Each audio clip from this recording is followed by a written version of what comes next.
Efetivamente visam equilibrar resultado, renda, mas com um olhar estratégico para evitar erros de portfólio que já existiram e que a gente entende que podem existir. O importante é corrigir. E outra coisa importante, né, não minimizando, é uma venda com prejuízo. Como eu sempre falo que, de vez em quando, você tem que olhar para o seu portfólio de fundo imobiliário e vender alguma coisa se deixou de fazer sentido, né? Só é uma carteira de muitos anos. Mas quando você marca lá o prejuízo, comprei a 10, vendi por 8, não considera tudo que você recebeu de aluguel ao longo do tempo. Né? Eu vi que tem uma tira lá pequenininha, mas positiva. Talvez isso até confunda quem não entenda a diferença de uma coisa para outra, mas a venda, considerando o valor da venda contra o valor da compra, é prejuízo. Mas se você coloca na conta tudo que recebeu de aluguel ao longo desses mais de 10 anos, sobra um lucrinho lá, né? Porque é a mesma coisa que acontece com a carteira de fundo imobiliário das pessoas. Né? Exato, né? E você vê assim, dentro dessa história, é um ativo com mais de 10 anos na carteira. Então, ou seja, a gente teve um locatário que foi para uma RJ lá atrás, a gente repôs esse locatário com essa empresa que chama Lar Plásticos, em condições que na época eram baixas, tinha uma curva de preço, e mesmo assim a gente tem um retorno positivo, né? Óbvio, não bate a inflação do período, não bate o DI do período, mas outra, a gente também não é alheio à cotação do fundo. Tem duas formas de olhar. Você pode olhar contra o valor patrimonial e ele foi para baixo. Ou custo de aquisição é o lucro em regime de caixa. Mas olha a cota no mercado secundário. O fundo negocia hoje a 28%, 29% de desconto contra patrimonial. Então, por essa visão, a transação foi ainda assim muito boa. Porque se eu vendi 12% abaixo do laudo, significa que ainda assim eu vendi 15%, 18% acima do valor do mercado secundário. Né? Por quê? Porque o desconto que o mercado secundário traz hoje é maior do que o desconto que eu tive na venda, considerando o último laudo. Né? Então, a gente também olha isso. Né? É uma Sim. transação que pro cotista é boa. A gente sempre falou isso, né? É muito melhor isso do que fazer uma emissão no valor de mercado. Não tenho dúvidas que ela tem um efeito mais positivo e que ao longo do tempo vai se mostrar para o investidor. Né? As outras vendas que a gente fez viabilizaram rendas não recorrentes ao final do semestre, como foi a história lá do Mário Garneiro.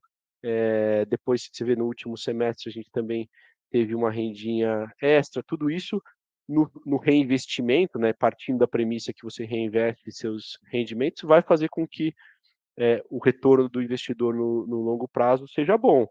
E aí a gente consegue também, nas nossas necessidades de caixa, usar o que está dentro de casa, não precisa ir para mercado, né? Com cuidado, sem pressa, a gente não precisou até hoje fazer nenhuma venda ou transação Por necessidade, com, assim, né? Uma por venda necessidade, forçada.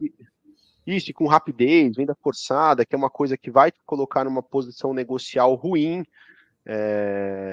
Então a gente Era fez. justamente isso que eu ia te perguntar, sobre a alavancagem do fundo, né? Quem acompanha está vendo alguns fundos com dificuldade em relação às suas obrigações. E tem no relatório do HGRE lá um calendário que parece que tem uma folga, né? Você tem mais a receber no curto prazo do que a pagar. Mas se você puder comentar isso, e essa venda ajuda também a reforçar o caixa para fazer frente à alavancagem? Ajuda. É interessante também, eu não sei se a gente comentou antes, no mês de fevereiro a gente publicou uma revisão anual de relatórios que a gente faz, né? Então o relatório tem algumas melhorias e padronizações. Uma delas foi colocar na capa a alavancagem que não tinha. Então a gente achava que estava difícil para o investidor fazer essa conta, principalmente por portfólios mais complexos, como o do HGLG, por exemplo. Então, se você olhar no último relatório, tem lá alavancagem na capa 3,9%. O que é essa alavancagem?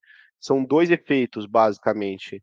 Um a receber da venda do Verbo Divino da Exetec, que tem um cronograma mais curto, e um a pagar, que é um CRI, da compra do Shukri Zaidan, que a gente comprou da BR Properties.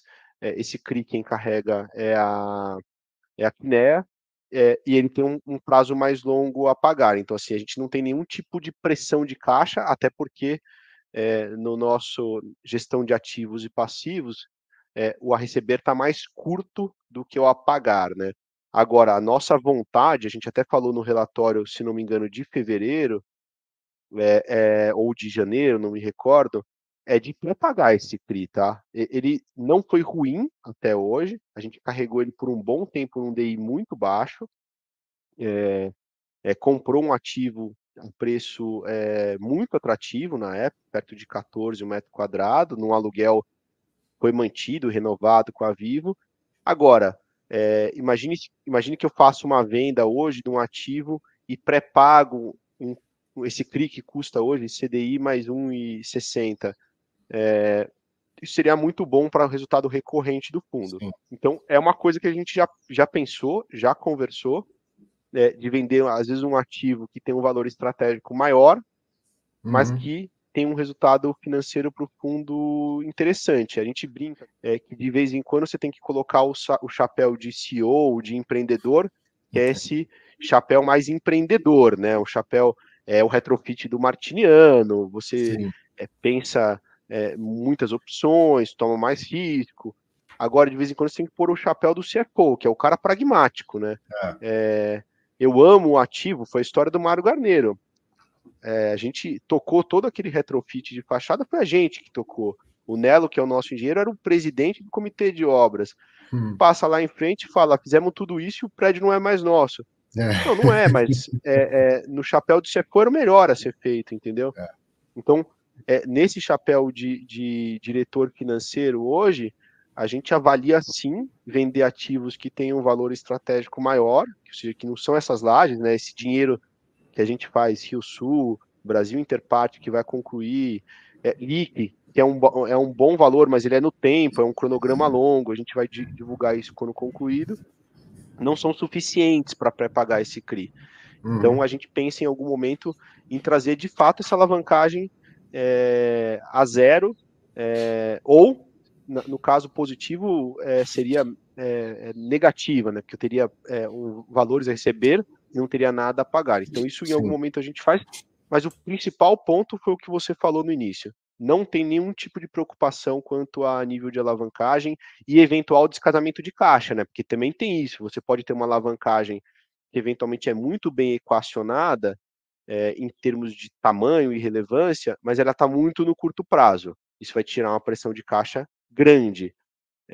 Isso a gente não tem, então acho que tem que estar tranquilo nesse sentido, de também, para isso, fazer essas transações com calma, negociando até a última gota, né? E isso os cotistas podem ter certeza. Quando eles olham, às vezes a gente lê, né? Os blogs, lê o Clube FI, e o pessoal, pô, vendeu nesse preço. Não tenha dúvida, assim. A gente é o maior interessado em fazer a melhor venda possível. Só ver as vendas do Renda Urbana que a gente fez. Se a gente chegou naquele preço, é que a gente tem convicção que chegou até o limite do que dava para fazer e do que era melhor. Até porque nós aqui na física, né, todo mundo do time é cotista dos fundos. Então a gente defende todos os investidores, inclusive nós mesmos como investidores, né? O que a gente quer, o que deixa mais feliz a gente é ver o fundo bem qualificado em termos de retorno em janelas de curto e longo prazo. Isso, assim, a maior felicidade de um gestor de recursos é isso, é ter consistência de retorno e ter seus fundos aí bem ranqueados e com os investidores satisfeitos, né? Esse é o principal. O investidor ele ficar satisfeito com o seu trabalho, mas parte da satisfação dele vem do movimento sistêmico, né? Quando a taxa de juros cai e as cotas sobem, aí todo mundo fica mais feliz, né? Mas é importante, e por isso que é muito legal você vir aqui explicar uma operação dessa que seja pequena, que seja uma venda dessa, que é justamente para as pessoas entenderem o que é o trabalho do gestor e aonde é que você pode entregar valor, né? Que é o valor patrimonial e a distribuição de rendimento. É isso que está no seu controle aí, né? Não é o preço da cota quando está muito baixo ou mesmo quando está muito alto, o preço da cota em si é pouco relacionado ao que você pode fazer, né? Aquela situação, tem fatores que a gente controla e os que não controlam, né? Os macro a gente não controla, né? Juros, inflação. Agora, tudo que está dentro do portfólio a gente controla. Sim. Quando fazer uma emissão, a que preço, compra, vende, alavanca, não alavanca. Tanto é que assim, a nossa decisão de tirar risco, né, de zerar a alavancagem, de deixar o portfólio sem essa pressão de caixa, veio no pós-pandemia. A gente teve um fator ali que deu um cavalo de pau no mercado de escritórios. A gente tem plena convicção que acertou, que não era para fazer novas aquisições, não fizemos novas aquisições, ao contrário, vendemos ativos, diminuímos a necessidade de caixa do fundo em eventual emissão. Isso também o investidor tem que ficar tranquilo, né? Ele tem que, quem acompanha, quem assiste teu programa, lê os relatórios gerenciais, tem que olhar e falar, português, cara, esses caras estão preocupados, esses caras estão fazendo o melhor. Eu posso achar que é bom ou não, mas assim, estão de fato perdendo noite de sono procurando o melhor caminho para o fundo, porque isso deveria deixar o investidor mais tranquilo, né? Óbvio que tem todas as questões, o mercado de escritórios já está bem melhor, mas não está fácil. A liquidez para vender imóveis não está grande. Só ver que faz tempo que não sai uma transação grande. Mas ele está lá, vamos dizer assim, remando, né, todo dia. Para o Testa, que é o cara que toca as nossas aquisições e vendas, é tão importante para ele vender o Rio Sul, ou vender o imóvel da Pernambucanas, ou alguma transação do logística, assim, é tudo porque é a franquia, né? A gente quer que os nossos fundos todos estejam bem, e é natural que assim, tem mercados que vão estar mais pressionados que outros, mas o que está no nosso campo, a gente tem que dar o nosso máximo, né? Muito bom. Bom, rapidinho para encerrar, deixar claro para todo mundo. É uma venda que com prejuízo, mas isso não implica em mudança na distribuição de rendimento, né? Não implica. Quando a gente olha os rendimentos, esses números, inclusive, já são compreensíveis pelo relatório gerencial, inclusive deve ter algum tipo de distribuição extraordinária no final do semestre. E, obviamente, quando a gente faz o líquido, né, dos resultados não recorrentes, ou seja, a venda do Rio Sul, por exemplo, com esse prejuízo do Dom Pedro, o resultado é positivo. O líquido dos dois é positivo. Então, não muda, a nossa linha é manter o 0,78 por agora, buscar o máximo possível de resultados recorrentes para que ele atinja no recorrente o 78 e até supere o 78, e isso vai dar convicção para o investidor que tem um ciclo de melhora. Muito bom. Vamos torcer para as coisas melhorarem. Se o CDI cair, a cabeça do CFO já não se preocupa tanto com essa alavancagem e a cota dos fundos também. Exato. Verdade. Tomara. Brigadão, Augusto. Sempre muito bom ter você aqui. É uma aula, né? Uma aula de transparência, uma aula de comunicação com o mercado. É sempre bom quando você aparece por aqui, viu? A gente é sempre um prazer aqui. Espero que consiga ainda, falando não só dos outros fundos, mas de HGRE, voltar muitas vezes, porque vai ser um sinal de que as coisas efetivamente estão indo para onde a gente quer. De fato. Um abraço para você. Valeu, um abraço. Boa conversa, né? Muita coisa interessante aí que o Augusto passa e que a gente observando ali e tal vai aprender.